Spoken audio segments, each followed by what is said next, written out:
코로나19가 끝났는 줄 알았는데 곧 종식될 것만 같았는데 수도권을 중심으로 해서 확진자 수가 또 많이 늘어나고 있습니다. 그래서 늘 생활 방역에 힘써야 하고 언제든지 내 자신을 보호하는 것만 아니라 다른 성도들을 또 보호해야 한다. 그런 생각으로 더욱더 조심해야 할 것입니다. 이 재난의 시기를 보내면서 우리가 갖춰야 할 것이 무엇인가에 대해서 우리가 늘 묵상하게 되는데요. 첫 번째는 겸손, 겸비 이런 것이죠. 아무리 과학기술이 발전하고요. 또 의학기술도 또 발전한다고 해도 눈에 보이지 않는 그 바이러스 때문에 인류 전체가 고전하고 고통당하는 그런 모습을 보면서 진짜 하나님의 은혜가 아니고서는 살아갈 수가 없는 것이 우리다라는 사실을 우리가 기억하게 되고요. 그래서 특별히 하나님 앞에 좀 더 겸손하고 겸비한 그런 신앙생활을 해야겠다 이런 도전도 갖게 됩니다. 끝나가는 그 종식되는 과정이라고 생각했는데 다시 또 확진이 제가 많이 발생해서 제가 다시 한번 또 생각을 하게 돼요. 하나님께서 이 시기에 우리에게 들려주시고자 하는 말씀은 무엇일까 이렇게 고민하고 또 생각하고 이런 가운데 오늘 본문 이사야서 1장 말씀을 전해야겠다 이런 감동을 주셨습니다. 이 말씀으로 함께 은혜를 나누었으면 좋겠습니다. 1장의 1절 말씀을 흔히 표제 이렇게 합니다. 표제 이렇게 얘기해요. 거기에 이 이사야서에 대한 많은 내용들, 뒤의 내용들을 참고해야 할 그런 사항들이 여기에 들어가 있죠. 유다왕 우시아와 요담과 아하스와 히스기야 시대에 아모스의 아들 이사야가 유다와 예루살렘에 관하여 본 계시라. 예, 이 짧은 표제에는 여러 가지 정보들이 담겨 있습니다. 누가 이 책을 기록했는가? 분명히 말씀하죠. 아모스의 아들인 이사야다. 이렇게 기록하고 있고요. 그 이사야가 사역한 시기가 언제인가? 유다 왕 우시아부터 히스기야 왕까지의 시대다. 이렇게요. 네 왕을 거치면서 자 시간상으로 보면 시기상으로 보면 그의 사역 기간이 약 40년 이상, 적어도 40년 이상임을 우리가 짐작할 수가 있죠. 개념이 잘 안 입힐 때 우리 그 사회로 시선을 돌려보면 이해하기가 쉽죠. 올해가 2020년이니까 40년 전이면 언제죠?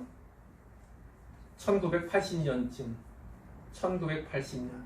저도 이 계산하면서 물론 계산할 것도 없지만 1980년 내가 무엇을 했는가 그 생각하면서 또 많은 또 생각들 지나간 일들 또 기억하곤 이렇게 했습니다. 그 80년 이후에 40년간 그러면 우리나라는 참 격동의 시기였어요. 다사다난한 시기이기도 했지요. 자, 것처럼 이 유다의 이 네 왕들이 거쳐가는 이 시대, 이 40년도 역시나 마찬가지였다는 거죠. 우리와 크게 다르지 않았던 그런 격동기가 바로 이 시기였음을 우리가 성경을 통해서 살펴보게 됩니다. 그 중에는 특별히 아하스와 같은 아주 악한 왕이 지배하던 그런 시기가 있었는가 하면 히스기야와 같이 선한 왕, 하나님 마음에 합하고자 했던 그런 왕이 통치하던 시기도 있었습니다. 자, 그러면 이사야서의 내용이 무엇인가? 유다와 예루살렘에 관하여 본 계시다. 이렇게 요약적으로 말씀하고 있어요.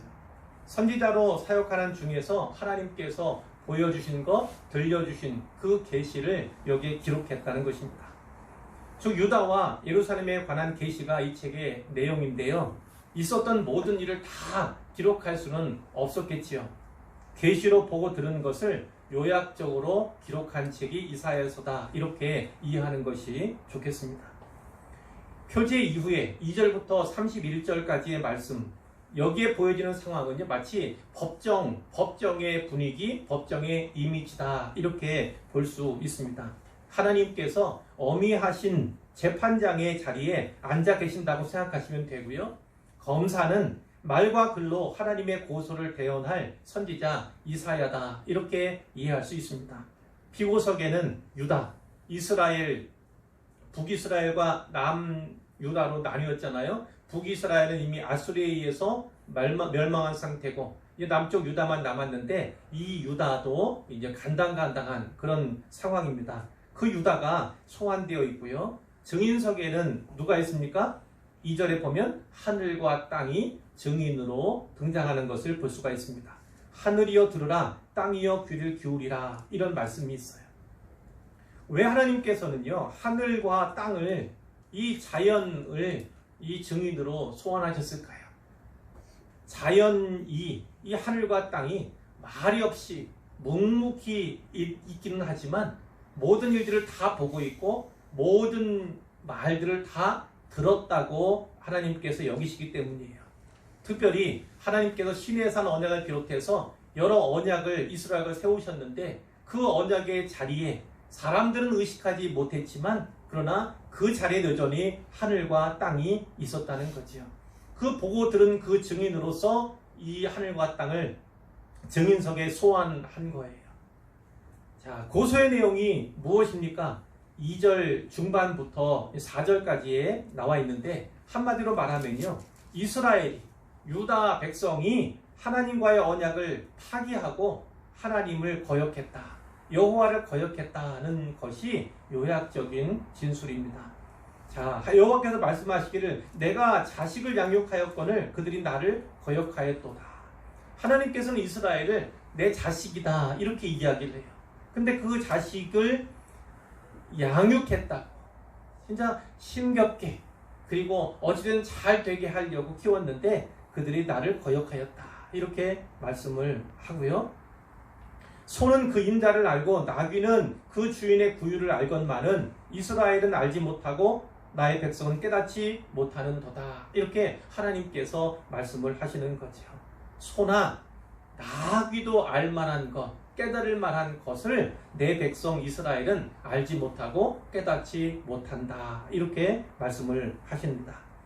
자, 4절에 보니까 하나님의 감정이 나타나 있죠. 슬프다.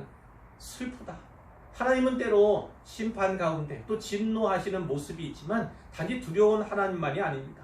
오히려 하나님께서는 자기 백성의 불순종으로 말미암아 더 고통하시고 마음 아파하시고 눈물 흘리는 하나님이라는 사실을 우리가 꼭 기억할 필요가 있죠.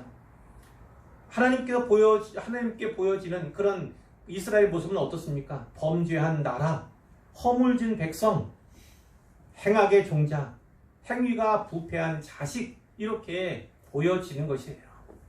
그들이 하나님 여호와를 버렸다고 하십니다. 그리고 이스라엘 거룩하신 이 역시 하나님이죠. 하나님을 만홀히 여겼다. 그래서 멀리했다. 물러갔다. 이 물러갔다는 건요, 등을 돌렸다는 거예요. 하나님께 등을 돌리면 결국은 우상을 향하고 있다. 우상에게 마음을 빼앗기고 있다는 것을 말씀하는 것이죠. 하나님께서 처음부터 고소하시려는 것이 아니었어요. 거역한 자식 이스라엘, 유다 백성을 죄에서 돌이키기 위해서 매로 때로 징계하시기도 하셨다는 겁니다. 하지만 이스라엘은 돌아오지 않았고 패역을 거듭했습니다. 자, 선지자는 검사로서요, 유다 민족의 일원으로서 유다가 처한 안타까운 상황을 증언하고 있어요. 그것이 5장 5절 앞부분부터 나와 있죠. 너희가 어찌하여 매를 더 맞으려고 패역을 거듭하느냐. 하나님께 때로 불순종한 그 자식을 위해서 매를 드십니다. 그리고 징계하세요. 분명한 목적이 있죠. 다시금 하나님께로 돌아오도록 하기 위해서 징계하시는 거예요. 그러나 이들은 매를 두려워하지 않습니다. 징계해도 깨닫지를 못해요. 계속해서 패역을 거듭하는 그런 상황인 거지요. 온 머리는 병들었다고 합니다. 온 마음은 피곤하다고 말합니다. 발바닥에서 머리까지 성한 곳이 없고 상하고 터지고 또 맞은 흔적이 역력한데, 그런데 그들이 회개하지 않으니까 싸매 주려 해도 싸매 줄 수가 없고 기름으로 낫게 해주고 싶지만 그렇게 할 수 없는 그런 하나님의 마음을 너희가 아느냐고 이렇게 검사가, 이 선지자가 질문하는 것이죠. 그들에게만 문제가 있는 것이 아니라 그들에게 주어진 땅도 황폐하게 되었어요. 온갖 성읍들이 불타게 되었습니다. 토지는 이방인에게 빼앗기게 되었고 이방인에게 파괴됨 같이 황폐해졌다고 증언하고 있고요.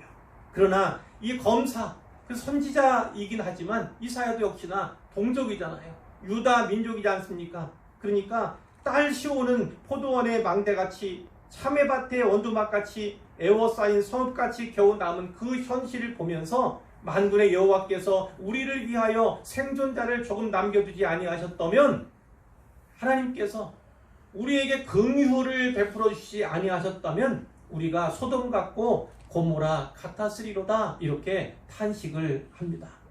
소돔과 고모라 창세기에 나오죠.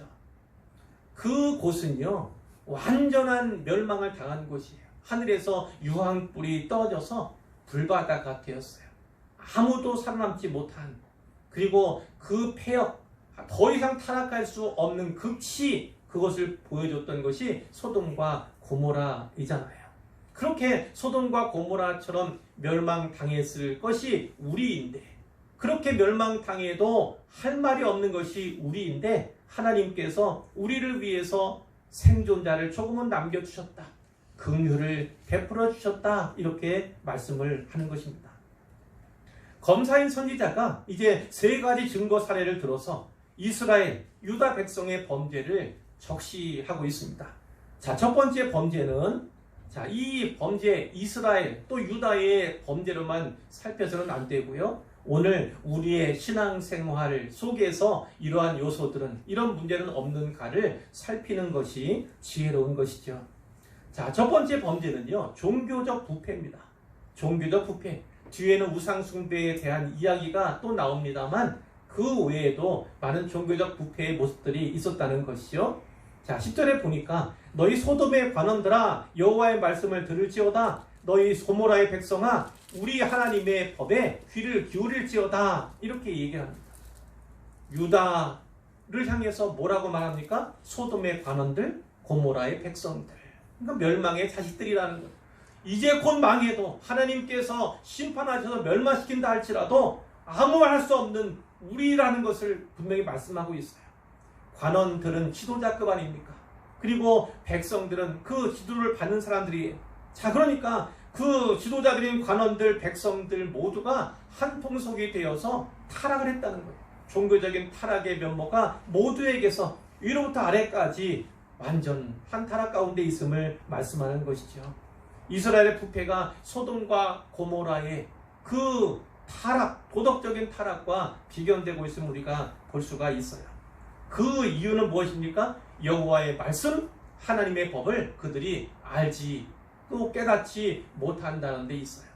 그들은 하나님의 말씀을 받은 족속이고 민족이에요. 뿐만 아니라 그 말씀을 지키려고 보존하려고 또 때로는 또 열심을 내서 그것을 필사하고 또 후대에 넘겨주려고 애썼던 사람들이 바로 이 사람들이지 않습니까? 그러나 하나님께서는 단언코 이들이 여호와의 말씀을 듣지 않고 하나님의 법인 율법, 토라에 대해서 지식이 없다, 이렇게 말씀을 하시는 거죠. 그러니까 하나님께서 보시는 관점과 사람의 관점은 다른 겁니다. 나는 열심을 내고 또 그분의 말씀을 준행한다 하지만 하나님 보시기에는 전혀 그렇지 않은 그런 것도 우리가 꼭 생각을 해야 한다는 것이죠. 하나님께서 보시는 시각과 그분께서 느끼시는 감정, 그리고 그분께서 보여주시는 기준, 그것에 따라서 늘 판단하고 늘 분별해 나가는 것이 우리의 신앙생활이어야 한다는 것입니다. 자, 여기에는요, 여호와 종교에서 가장 중요한 세 가지 요소들이 등장을 합니다. 오늘과도 뭐 크게 다르진 않지만 제물이 나와요. 오늘은 제물이 아니라 예물, 이렇게 얘기할 수 있고요. 또 예배가 있고 기도가 나오는데 하나님께서는 이 중요한 세 가지 모두를 거부하시고 계세요.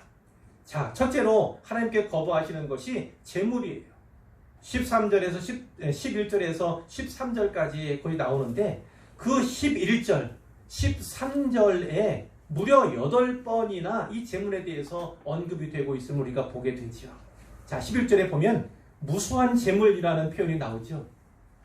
그 밑에는 숫양의 번제가 있고 살찐 짐승의 기름이 있고요.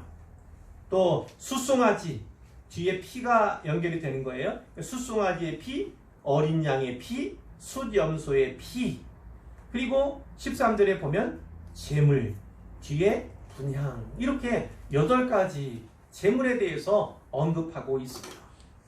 오늘날 교회에도요, 많은 다양한 종류의 헌금이 있잖아요. 예물 종류가 있잖아요. 근데 하나님께서는 13절에 그들이 갖고 오는 재물을 헛된 재물, 헛되다 이렇게 말씀을 해요. 헛되다는 것은 뭐냐면 그 재물을 드려도 아무런 효과가, 아무런 효력이 발생하지 않는다, 이런 의미입니다. 하나님께서는 오히려 헛된 재물이라고 말씀하실 뿐만 아니라 가증하다는 거예요. 가증하다는 건 어떤 때 쓰는 표현입니까? 우상을 숭배하는 자들을 향해서 가증하고, 또 우상에 대해서 가증하고, 우상에게 드리는 재물에 대해서 가증한 것인데, 하나님께서 자기 백성 이스라엘이, 유다 백성이 하나님께 나와서 드리는 재물을 보고 가증하다, 헛되다 이렇게 말씀하신다는 거지요. 하나님께서는 뭐라고 말씀합니까? 12절에 너희가 내 앞에 보이려 오니, 단지 재물을 보이려 오는 거예요. 단지 내 몸을 보이려 오는 거예요. 그것으로 끝나는 겁니다. 하지만 하나님께서는 뭐라고 평가하십니까? 너희는 마당만 밟을 뿐입니다. 성전 지나서 또 지성소로 나오는 그런 예배 드리는 것이 아니라, 그런 마음으로 재물을 가져오는 것이 아니라 너희는 단지 마당만 밟고 돌아간다는 거예요. 마당만 밟은 것은 어떤 거예요? 얼굴만 보이고 그냥 몸만 보이고 재물만 드리면 된다고 생각하고 그냥 가는 거죠. 하나님을 만나지 않고 가는 거, 하나님 말씀을 듣지 않고 가는 거, 그것이 바로 이스라엘 유다 지파의 유다 자손의 모습이었다, 이렇게 말씀을 하는 것이고, 조금 전에 말씀드렸죠. 오늘날 교회에도 많은 종류의, 여러 종류의 헌금, 우리 교회는 오히려 적습니다만 많은 종류의 헌금이 있지만 하나님께서는 그 헌금을 기쁘게 받지 않으실 수 있다는 사실을 꼭 기억해야 합니다. 자, 둘째로 하나님께서 거부하시는 것은요, 예배예요. 예배. 13절과 14절에 나와 있는데, 자, 예배 또는 종교적인 모임들을 우리가 이제 살필 수가 있는데, 자, 13절에 보면 월삭이라는 초하루를 말해요. 그때도 이제 집회가 있었던 거고요. 안식일, 그리고 대회로 모이는 것, 그리고 거룩한 집회, 성회가 있지요. 자, 이런 것들, 14절에 보면 또 정한절기, 이런 것들이 다양한 표현으로 나타나고 있는데, 이런 예배, 이런 종교적 모임이 오늘날에도 계속되지 않습니까? 이렇게 개선이 되는 것이 있고 또 새롭게 발전된 모습도 있는 그런 거지만, 우리 교회에도 여러 가지 다양한 예배와 행사들이 있지 않습니까? 공적인 예배가 있는가 하면 때때로 절기도 있어요. 그리고 기도를 위해서 모이기도 하고 성경 공부를 위해서 모이기도 하고 구역 모임을 갖기도 하지요. 이러한 여러 가지 예배 혹은 행사들이 있는데, 하나님께서 이 이스라엘의 예배를 거부하시는 것처럼 오늘 우리가 드리는 예배, 우리가 모이는 그런 모임이나 행사들도 하나님께서 거절하실 수 있음을 우리가 기억해야만 하는 것입니다. 하나님께서는 14절에 보니까 그것이 내게 무거운 짐이라고 말씀해요. 짐이에요. 그리고 내가 지기에 곤비하였노라. 그 짐을 지기에 나도 지쳤다, 나도 피곤하다, 이렇게 말씀을 하고 계시는 거지요. 자, 셋째로 하나님께서 거부하시는 것으로 기도가 나타납니다. 15절에 보면 기도예요. 손을 펼 때는 팔을 벌리고 하는 기도를 말하는 거예요. 유대인들 때로 이렇게 기도했거든요. 또 많이 기도한다, 이런 표현도 나타나요. 이렇게 기도하지만 하나님께서 어떻게 해요? 내 눈을 너희에게서 가리겠다, 내가 귀도 막겠다, 이런 말씀. 눈도 가리고 귀도 막겠다, 이렇게 예수님께서 말씀하십니다. 여러분, 하나님께서 왜 그분을 향한 제물, 또 그분에 드리고자 하는 예배, 또 그분을 향한 기도 왜 거부하십니까? 왜 받지 않겠다고 하십니까? 뒤에 보면 15절 맨 뒤에 보면 이런 이유가 나오지. 너희의 손에 피가 가득함이라. 너희의 손에 피가 가득함이라. 너희 손에 피가 묻었는데 그 피 묻은 손으로 드리는 제물, 피 묻은 손으로 드리는 예배, 피 묻은 손으로 드리는 기도 내가 어찌 받을 수 있겠느냐, 이렇게 말씀을 하시는 거예요. 제물로도 예배로도 기도만으로도 하나님을 기쁘시게 할 수 없어요. 분명 예물이 하나님 기쁘시게 하고 예배가 하나님을 기쁘시게 하고 기도가 하나님을 기쁘시게 하는 것은 맞지만 그 예물과 그 예배와 그 기도에 선행되는 것이 갖춰져야 한다는 것을 분명하게 말씀해 주는 거예요. 하나님을 기쁘시게 하려면 이것을 행해야 한다. 그것이 16절과 17절에 모두 9개의 명령문으로 나타나요. 자, 어떤 명령문입니까? 스스로 씻으라예요. 스스로 깨끗하게 하라예요. 내 목전에서 너희 악한 행실을 버리라는 겁니다. 행악을 그치라, 이런 명령인 거예요. 이 16절에 있는 4개의 명령문은요, 과거를 돌아보고 반성해야 할 것을 반성하고 회개하라, 이런 명령입니다. 17절에는 5개의 다른 명령이 나옵니다. 선행을 배우라, 정의를 구하라, 학대받는 자를 도와주라, 고아를 위하여 신원하라, 과부를 위하여 변호하라, 이런 명령을. 과거를 청산했다면, 과거를 진정으로 회개했다면 이제 17절에 있는 이 5개의 명령 지키면서 살아가라, 이렇게 말씀을 하시는 거예요. 그러고 보면 우리가 신앙생활 하잖아요. 신앙과 생활은요, 때려야 뗄 수가 없는 겁니다. 따로따로가 아닌 거예요. 신앙생활은 생활 신앙이어야 합니다. 신앙생활은 생활 신앙이어야 한다는 거예요. 공예배만 예배가 아니고 삶으로 드린 예배가 있고 삶 속에서 예배자의 삶을 살아가야지만 이웃 사랑하고 하나님께서 말씀을 준행하라고 하신 명령하신 그 말씀들을 지켜 살아가는 자에게 예배의 자로서의 삶이 열리는 것이고요. 그가 드리는 예물을 하나님께서 받으시는 것이고요. 그가 드리는 기도를 하나님께서 기쁘게 받으시는 거예요. 응답하시는 것입니다. 그것을 먼저 기억했으면 좋겠습니다. 자, 2번째 이스라엘의 범죄는 윤리적인 부패예요. 윤리적인 부패. 21절 이하에 그 내용이 나오는데요. 이 종교적 부패는요, 필연적으로 사회적 부패로 이어집니다. 오늘도 예외가 아닙니다. 교회가 살지 않으면, 교회가 썩으면요, 사회도 썩는 거예요. 윤리적이고 도덕적인 문제를 피할 길이 없습니다. 그러니까 교회가 부패하고 타락하면 세상, 이 사회가 그냥 썩는 거예요. 기대할 것이 전혀 없는 겁니다. 교회가 소망인데, 교회가 빛과 소금 역할을 감당하지 아니하면 세상이 썩는 건 시간 문제입니다. 그 가운데서 누가 어렵습니까? 늘 가난하고 낮은 자리에 있는 약한 사람이 더 피해를, 타격을 받는 거지요. 자, 21절에 보면 신실하던 성읍이 어찌하여 창기가 되었는고. 하나님은 유다 자손을 향해서 창기라고 얘기합니다. 창기가 뭔지 아시죠? 남편을 떠나서 다른 사람에게 몸 주고 마음 주는 그 이야기를 하는 겁니다.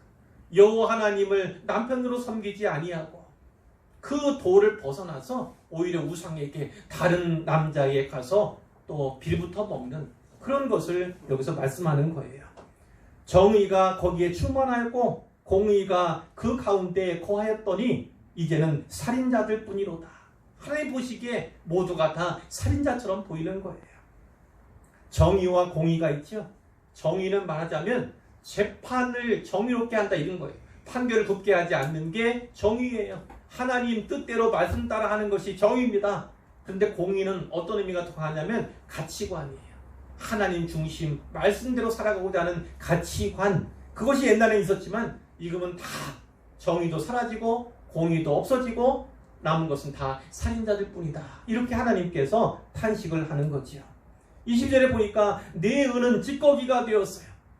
은이 왜 찌꺼기가 됩니까? 은에다가 그 은 장색들이 거기다가 불순물들을 넣는 거예요. 그러니까 은이 아닌 겁니다. 마치 찌꺼기처럼 돼버렸다는 거예요. 포도주를 파는 상인들이 포도주에다가 물을, 원액 얼마에 물 얼마가 들어가야지 합당할 수 있고, 일단 팔 때는 원액 자체여야 하는데 파는 가운데도 포도주에다 물탕을 파는 거예요. 이런 경제적인 생활에서도 부정부패가 있다는 것이죠. 타락한 모습들, 자, 그러면 상인들이 경제적으로 부당한 이익을 취하게 되는 거 아니겠습니까? 그런데 이 사람 뒤에는 누가 있습니까? 백이 있어요. 뒷배를 봐주는 사람들이 있잖아요. 그게 누굽니까? 23절에 나오는 고관들이에요. 높은 지위에 있는 사람들이 그 뒤에서 이들과 결탁하는 거죠. 결탁해서. 자, 패역한 자들이라고 말씀합니다. 패역하다는 건 반역자라는 의미예요. 도둑과 짝하였다고 말씀합니다. 도둑질하는 사람들과 이 고관이, 지도자, 높은 지위에 있는 사람들이 짝하연 거예요. 뇌물을 사랑하고 또 예물을 구하는 것, 무언가 받기를 원하는 거죠.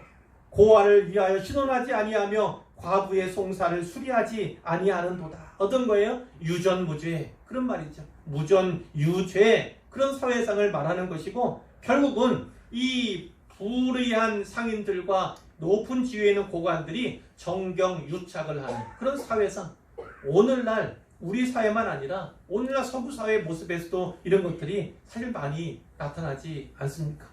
그런 가운데서 가장 고통받는 것은 늘 서민이에요.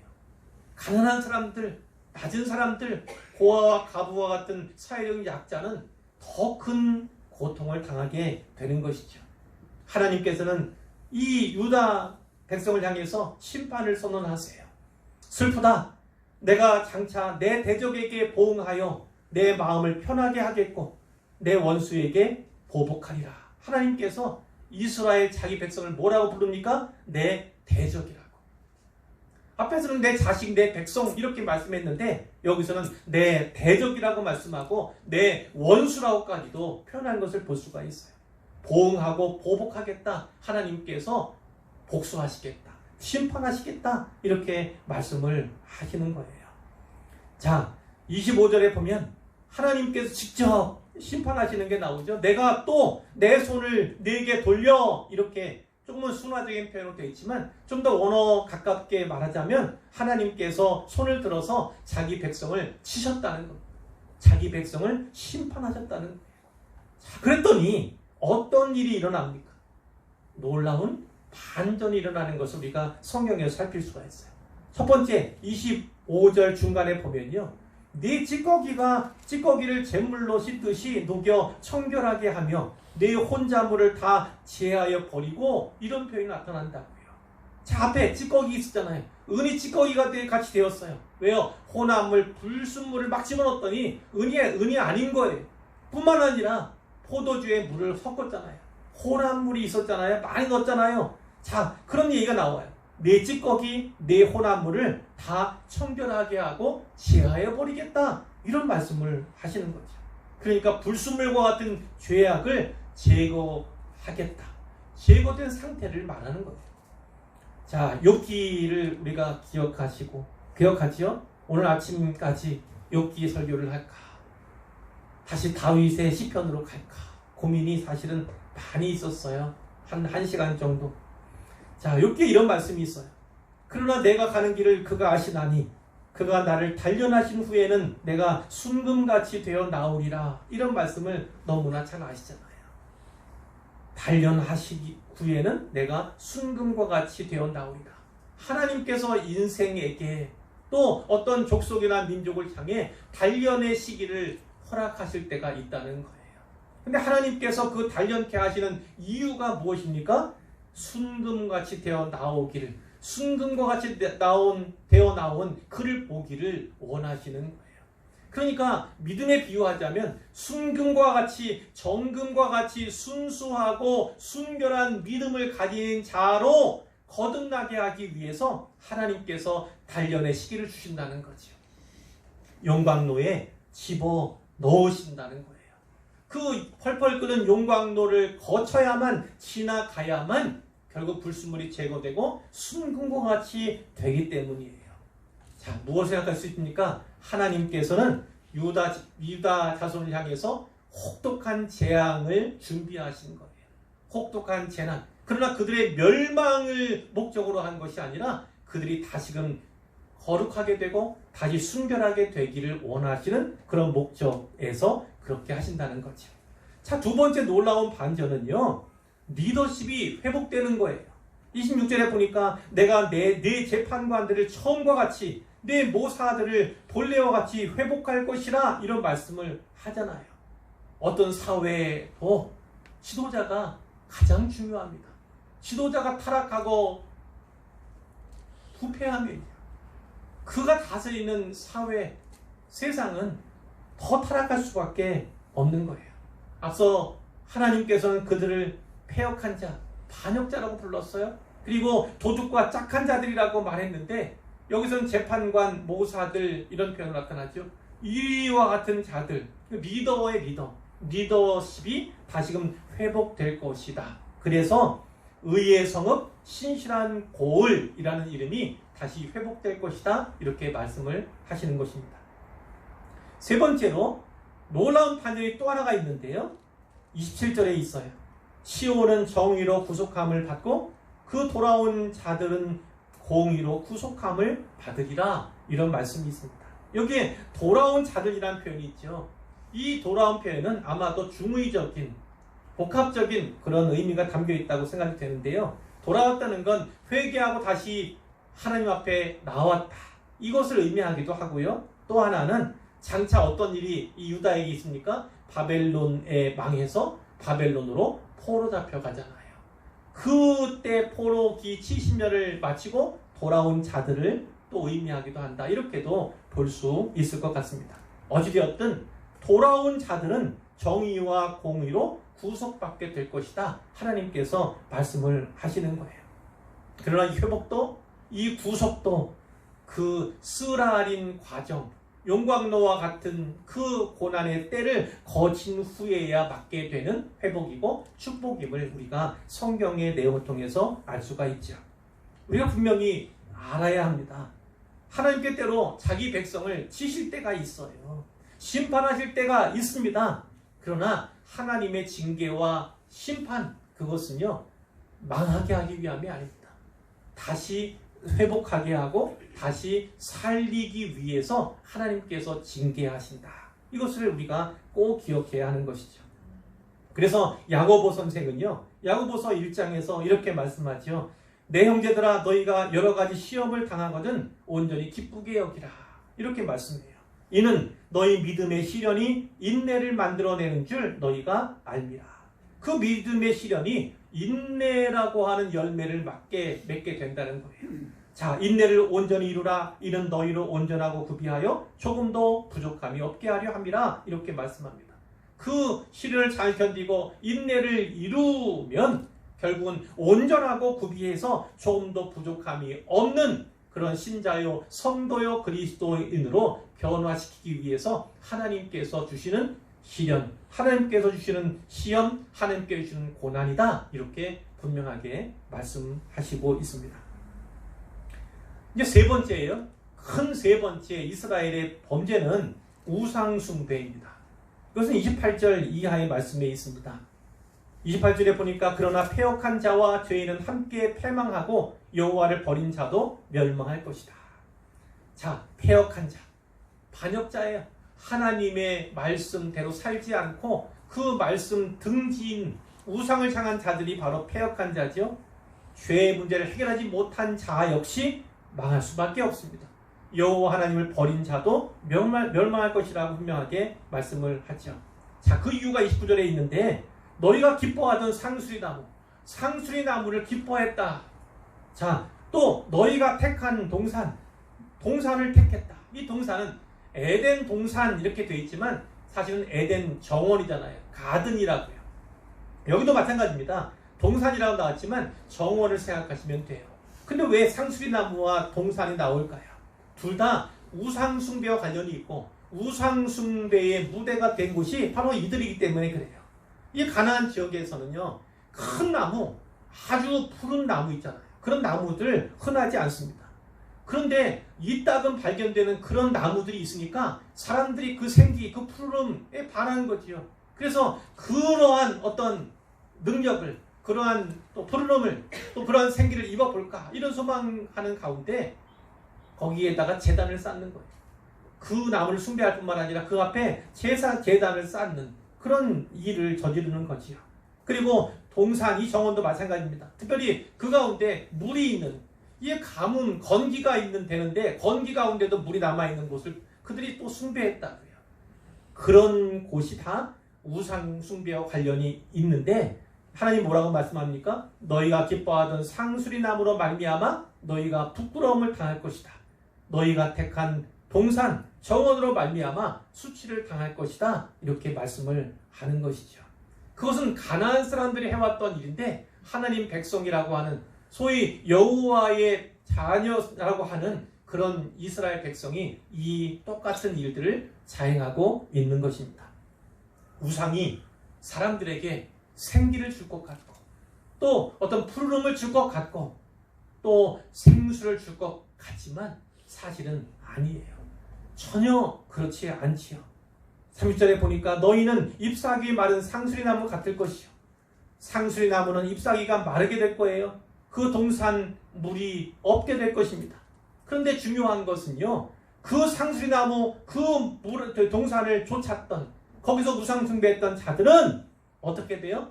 잎사귀 마른 상수리나무처럼 말라갈 것이라는 거예요.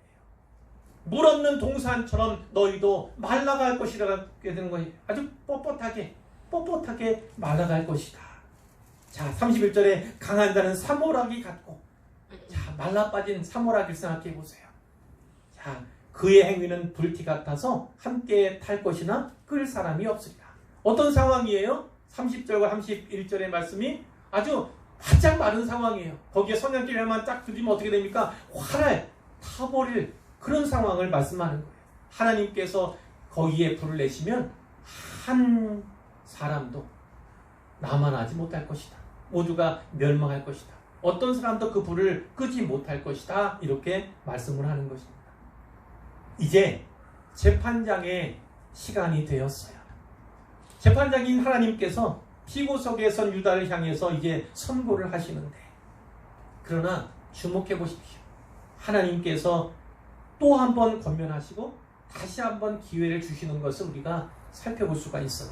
권면의 내용은 18절에 있는데요. 요약적으로 말하자면 이겁니다. 회개하고 돌아오라는 거예요. 회개하고 돌아오라는 권면을 하나님께서 하시는 거예요. 여호와께서 말씀하시되 오라 우리가 서로 변론하자. 이 말씀 뭐냐면 재판장인 하나님께서 죄인더러 재판장 앞으로 나오라고 하는 거예요. 나오라는 거예요. 이것은 명령이라기보다 오히려 호소에 가까운 거예요. 호소에. 앞으로 나와서 나와 잘잘못을 한번 가려보자. 이런 의미로 말씀하시는 거예요. 앞에서 잘잘못을 이야기하다 보면 결국은 회개하게 되고 또 잘못을 인정하게 되지 않을까? 하나님께서 여전히 그것을 바라시는 거예요. 그만큼 하나님은 그들을 사랑하시는 거고요. 그들이 다시 회개하기를, 그래서 하나님 백성으로 온전해지기를, 그 죄 지은 백성에게 하나님께서 다시 은혜 베풀 수 있기를 원하시는 하나님의 마음을 우리가 읽어야 할 줄로 믿습니다. 자, 어떤 은혜를 주십니까? 첫째는 죄 사함의 은혜예요. 18절에 보니까 너희의 죄가 주홍 같을지라도 눈과 같이 희어질 것이요 진홍같이 붉을지라도 양털같이 희게 되리라. 이렇게 말씀을 하시죠. 나와서 변론하고 회개하고 인정하면 너희의 죄를 내가 사해주겠다. 이런 말씀을 하시는 것인데 여기에 주홍도 나오고 진홍도 나와요. 자, 눈에 보면 빨간색이잖아요. 눈에 잘 띄는 것이죠. 자, 뿐만 아니라 이 색깔들은 무고하게 흘린 피를 의미하는 색깔이기도 해요. 이 색은 가장 짙은 색이에요. 씻으려야 씻을 수가 없는 색이기도 한 거지요. 자, 그러나 하나님께서는 주홍과 같이 또 진홍과 같이 붉은 그런 죄에 가진 너희라 할지라도 눈과 같이 희게 할 것이다. 양털과 같이 희게 할 것이다. 이렇게 말씀을 하는 겁니다. 자, 두 가지 차원에서요. 하나는 마치 눈이 많이 왔을 때 세상이 흰눈으로 덮이잖아요. 그와 같이 네 죄를 덮어주겠다는 거예요. 내가 그 죄를 기억하고 있으되 그것을 죄인 아닌 것처럼 덮어주겠다. 이런 말씀이에요. 그리고 신약시대에 가면 어떻게 그것이 이루어지게 됩니까? 예수 그리스도가 십자가에서 그 피를 대신 흘려주시는 거예요. 그 피로 말미암아서 우리의 모든 죄악과 또 모든 허물을 다 도말해 주시겠다. 기억조차 하지 않겠다 하신 그 약속을 하나님께서 친히 성취해 주시는 것을 우리가 성경증을 통해서 알게 되는 것이죠. 하나님께서는 그렇게 덮어주시겠다. 그리고 기억조차 하지 아니할 만큼 너를 세우시겠다. 이렇게 약속하시는 거예요. 둘째는요. 어떤 은혜를 주신다고 하십니까? 포로 생활을 면제해 주시겠다고 말씀하는 거예요. 19절에 보니까 너희가 즐겨 순종하면 땅의 아름다운 소산을 먹을 것이요. 이 이사야서는요. 이 끝날 즈음 어떻게 됩니까? 이 남유다마저 바벨론에 포로 잡혀가요. 포로 잡혀갑니다. 포로 생활이 임박한 가운데 기록된 성경이에요. 자, 그렇지만 이들이 하나님 말씀을 듣고 이 말씀 듣고 회개하면 끌려가지 않고 포로 잡혀가지 않고 이 땅에서 영원히 살게 하겠다. 이렇게 하나님께서 말씀을 하시는 거예요.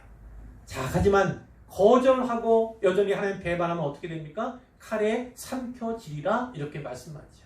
그 바벨론으로 말미암은 재앙을 결코 면할 수 없다. 여호와의 입의 말씀이니라. 하나님께서 말씀하신 건 반드시 그렇게 되는 거지요. 분명하게 확약을 하신 것을 우리가 알게 되는 거예요. 하나님께서 유다를 향해서 기회를 다시 한번 주신 거지요. 둘 중에 하나를 선택하도록 회개해서 이 땅의 소산을 먹든지 반역해서 칼에 삼켜지든지 선택하라는 거예요. 하나님을 다시 잘 섬기든지 여전히 해왔던 것처럼 다시 계속해서 하나님을 거부하든지 그렇게 묻는 거지요. 중립은 없습니다. 영적인 세계의 중간지대는 없어요. 하나님과 우상을 겸하여 섬기면 그것은 하나님 섬기는 것이 아니라 우상을 섬기는 거예요. 하나님과 그 우상을 동등하게 여기는 것이기 때문이에요. 하나님과 재물을 겸하여 섬기면 그것은 하나님 섬기는 것이 아니고 재물을 섬기는 것입니다. 이렇게 분명해요. 영적 세계의 중간지대나 중립지대는 전혀 없다는 것이죠. 하나님 편에 서든지 하나님만을 섬기든지 하나님 말씀으로 돌아오든지 하지 아니하면 전혀 하나님을 섬기는 것이 아니라는 것을 우리가 기억해야 하는 것이죠. 유다는 훗날 어떤 길을 택합니까? 하나님의 말씀을 듣지 않습니다. 그리고 칼에 삼켜지는 길을 택해요. 바벨론의 나라가 망하고 수많은 사람들이 바벨론에 포로 잡혀 갑니다. 70년 동안 그곳에서 포로 생활을 하다가 마침내 돌아오게 되죠. 돌아온 다음에 그들 포로지에서부터 회개하고 돌아온 후에도 여전히 그러해서 이제 하나님께서 원하시는 그 모습, 땅의 아름다운 소산을 어려움 후에 이제 겪게 되는 것을 우리가 또 보게 됩니다. 누가복음 15장에 보면 우리가 잘 아는 말씀이 있죠. 예수님께서 하신 탕자의 비유가 있어요. 탕자의 비유. 어떤 사람에게 두 아들이 있었잖아요. 근데 그 중에 한 아들, 작은 아들이 뭐라고 얘기해요? 아버지, 재산 어차피 저에게 물려주실 거니까 저에게 주실 분기 미리 주세요. 아버지께서 그것을 주셨어요. 그런데 그거 가지고 외국 가지요. 흥청망청 씁니다. 온갖 창기와 노라 납니다. 그러다가 결국은 바닥이 나고 말지요. 그때서야 누구를 생각합니까? 아버지를 생각한다고요. 그때서야. 돼지가 먹는 쥐염나무. 유대인으로서는 결국 상상할 수 없는 돼지를 키우는 일을 할 뿐만 아니라 그 돼지가 먹는 쥐염나무로도 배를 채울까? 하지만 그 사람들이, 이방인들이 쥐염나무, 돼지 먹이도 주지 않아요. 그때 생각하는 건 아버지예요. 내 아버지 집에서는 종들도 배불리 먹고 부족함이 없는데 아들인 나는 도대체 무엇인가? 이런 생각을 하는 거죠. 그래서 아버지께로 돌아가는데 아버지가 그 아들이 떠난 날부터 계속해서 기다리시는 거죠. 계속 동구 밖에 매번 나와서 오늘 아들이 올까? 내일 올까? 계속 기다립니다.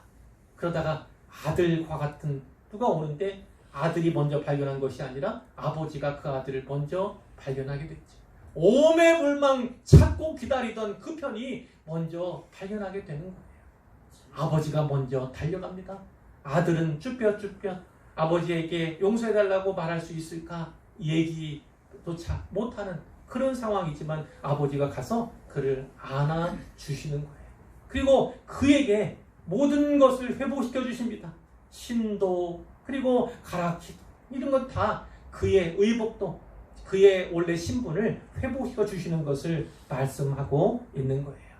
자, 오늘 말씀의 결론은 이겁니다.